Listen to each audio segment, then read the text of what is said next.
For the first time since the 1980s, Social Security is paying out more money in benefits than it's collecting in payroll taxes, to the tune of $29 billion this year.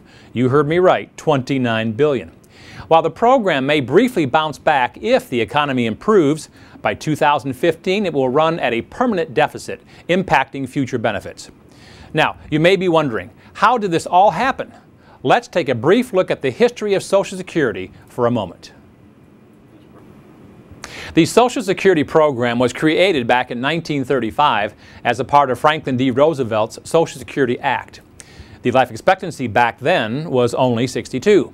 Today, it's 79. In addition, in 1940, there were 159 people working to support every one person receiving benefits. Today, there are only 3. The math just doesn't work anymore. But increased life expectancy and a weak economy are not the only things to blame for this crisis. The federal government has borrowed money from the previous surplus of Social Security funds over the last few decades to pay for other government programs. Now they must begin to repay the money owed to Social Security plus interest, which will add even more to the growing federal deficit. The Social Security Administration believes, however, that it can fix this problem. How? Well, by raising payroll taxes, increasing the retirement age, reducing benefits, or a combination of all 3. So far, no action has been taken, but as you can imagine, something must happen soon in order to save this highly depended upon program.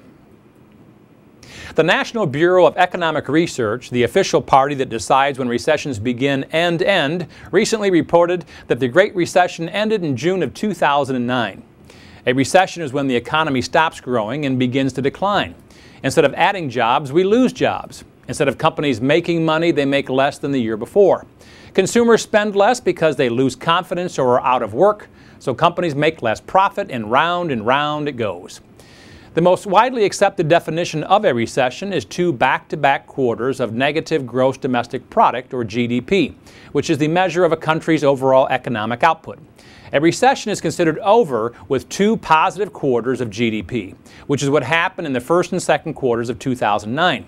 However, some economists and scholars, as well as many Americans, would beg to differ.